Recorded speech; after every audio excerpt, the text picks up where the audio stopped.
So, it's your first time backpacking, off to see the world. Sounds like fun. You know what, I might come. Can I come with you? Yeah. Wait for me, let me get my bags. I'm coming. Don't leave. So, it's your first time backpacking and you're looking to get out into the world, to explore new places and experience new cultures. Good for you. Not many people do what you're about to do. And I'm not jealous. I'm definitely not jealous of what you're gonna do. I'm probably the opposite of jealous. If you offered for me to come with you, I wouldn't say no. I mean, I'm really good at carrying bags. I could make your bed in the morning. I could make you your breakfast. But what am I doing? I'm rambling. You wouldn't want to take me with you. So, what do you need to know? Where are you going to go? How long will your savings last you? And will your parents ever stop pestering you to come home and get a real job? No, they won't. Roll the opening credits.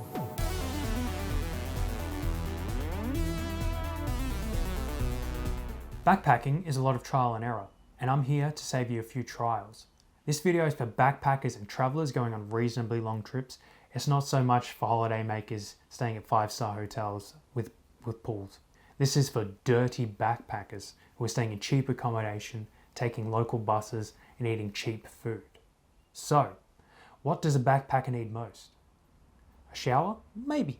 But what they need is a backpack. This is first and foremost. I insist you invest in a good backpack. Don't bring a suitcase. What are you thinking? You want something that is comfortable and functional, and you want to be able to get into every part of your bag without having to take all the other items out.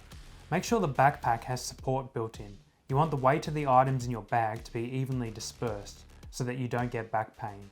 A bad backpack for a week or two, you might not notice. A bad backpack for a few months, and it will be the bane of your existence. It'll drive you insane. I like getting one that has a zip-off smaller backpack on the front.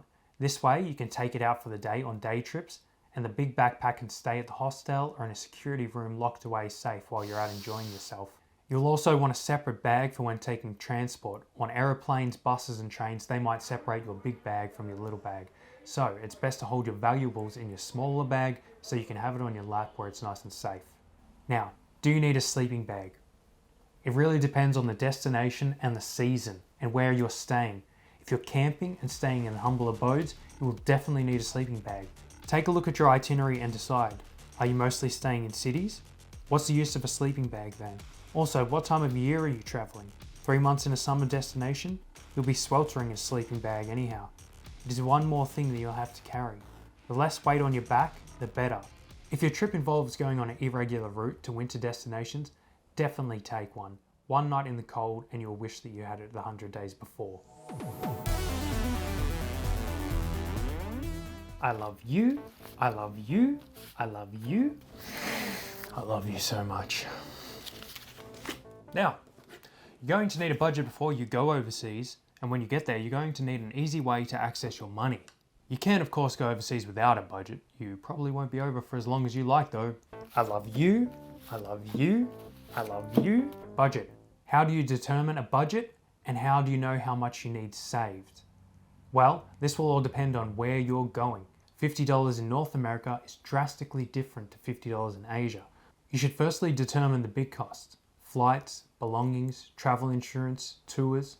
Deduct this from the total. The best way to find out your budget is to do a daily breakdown of what you'll spend. So, accommodation, first and foremost. Food, you need to eat every day. Transport, getting from A to B. And of course, experiences. This one's a bit harder to determine. If you can break down your daily average cost, this will give you a very good outlook of how long you can travel for. So, take that number and times it by however many days you plan to travel for. This should give you a very accurate look. It's important that you let your bank know that you are traveling and roughly the countries you plan to go. Update them if this changes. If you don't, they may think it's odd that your cards are being used overseas and they may cancel them on you. You don't want that to be the case. You don't want to be stuck with no access to money. You'll need to find a way to convert currencies. I suggest checking what travel cards your banks have to offer. This is an easy way to convert currencies and hold multiple currencies in one place. The more cash you get out, the less you're paying for conversion. Then that brings in the danger factor of carrying cash on you. You can send money ahead with certain currency exchange businesses, but I've found that to be a hassle, but that option is always there. Get yourself some of these bad boys, maps and diaries. They really don't take up much room in your bag and they can be a lifesaver. Sometimes you don't have internet, sometimes you don't have battery. Sometimes the old school way is best. I've actually found these to be incredibly handy after my travels for things like security clearances. If you're in a country for 3 months, you may have to prove why you were there. You may need to prove addresses. This is always good. You'll know exactly where you were on those dates. You want a rough route and a rough estimate of how long you'll be traveling for so that you can budget accordingly. I say rough because you still want it to be spontaneous. I've had trips where I've planned from start to end, and I've had trips where I just wing it. And I can tell you which trips are funner. It's always good to have that flexibility. Border control and police can be suspicious of long trips. So if you have a map with your planned destinations and a diary with accommodation, this could help. It's best to have as much proof as possible of your trip. Some people can't fathom the idea of traveling for a long time. They'll say, why have you been away from your home country for so long? They'll think I'm a spy. And I'm definitely not a spy. No way.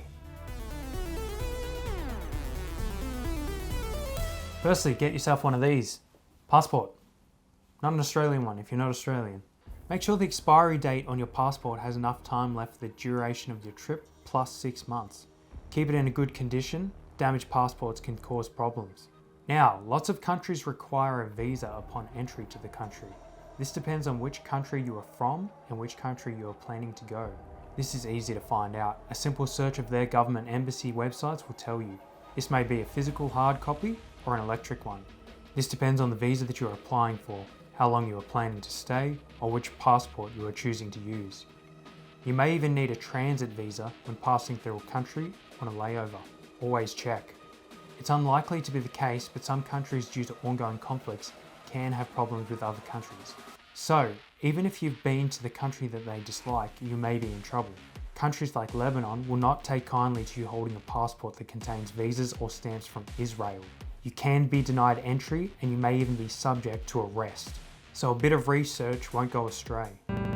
Now I'm going to say this once and nobody else is going to tell you this. When you get to the airport, you need to poop. You need to poop when you arrive at the airport. You need to give time for that poop.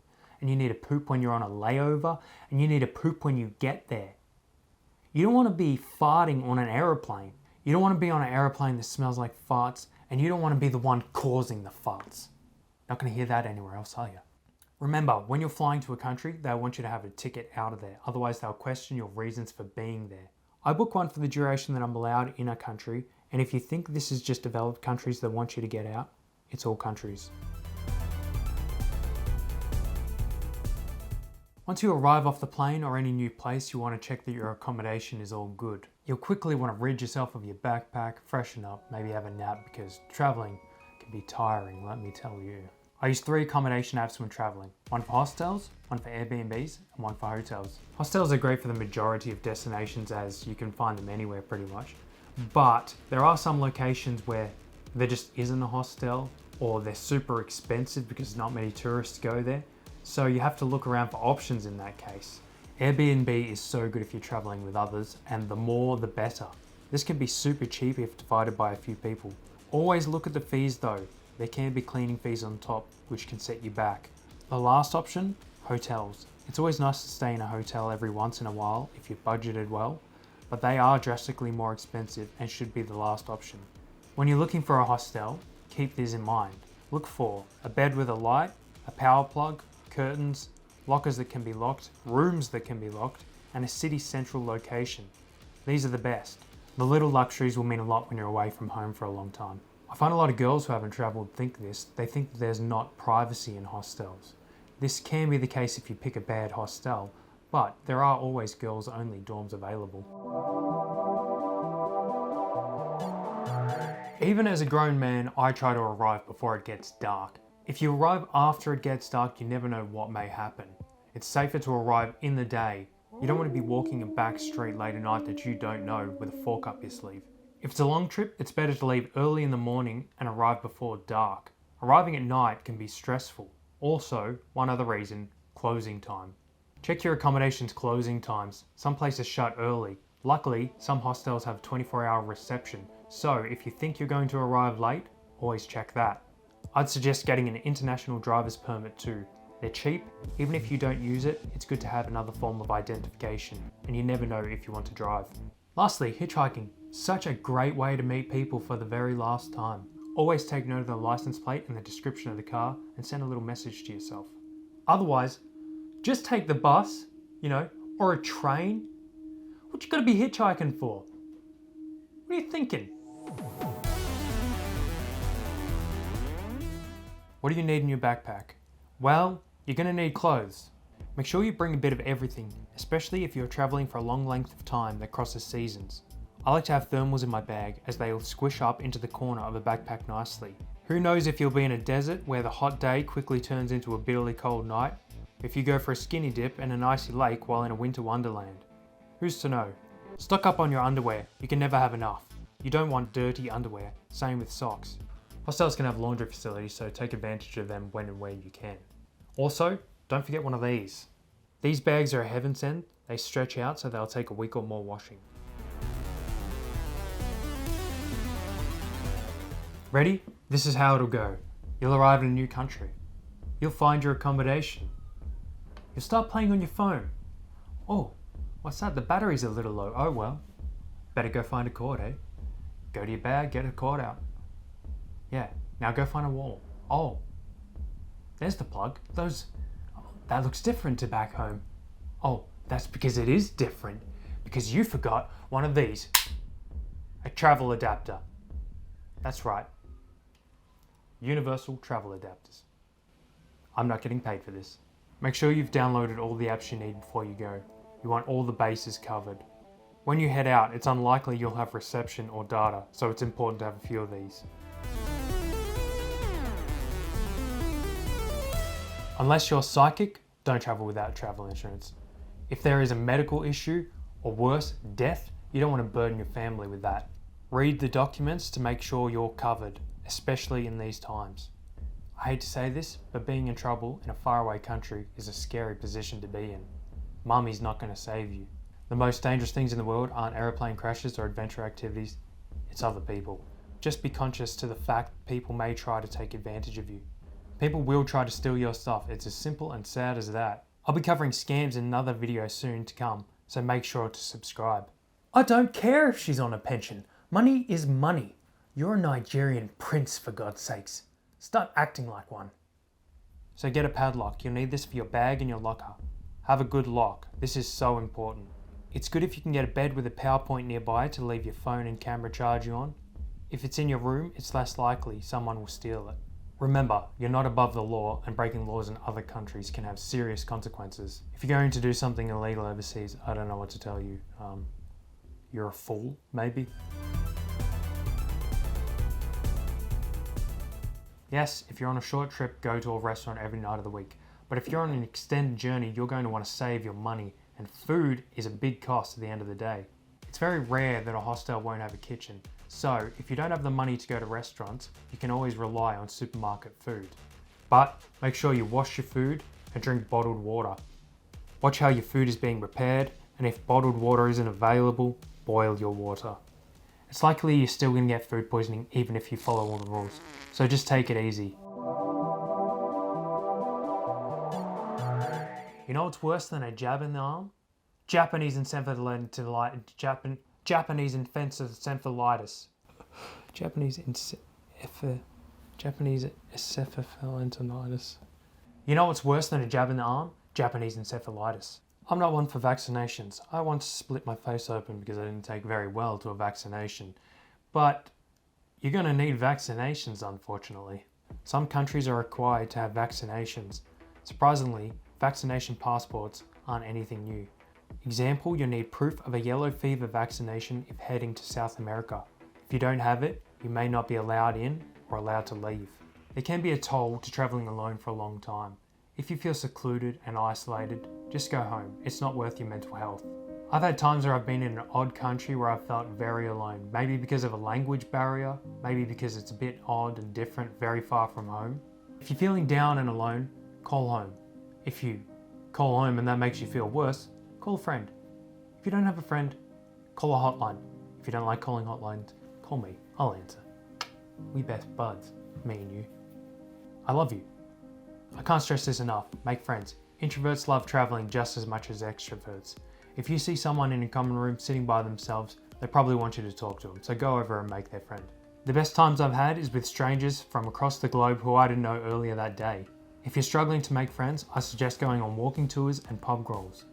Also, hostels sometimes have activities where you can meet other people. I suggest going on all of these. Have fun. Some people will never do what you're about to do.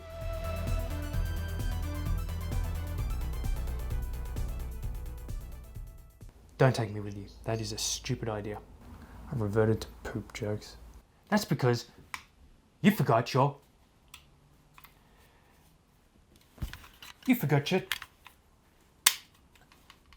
travel universal adapter. That went well. I think that went well.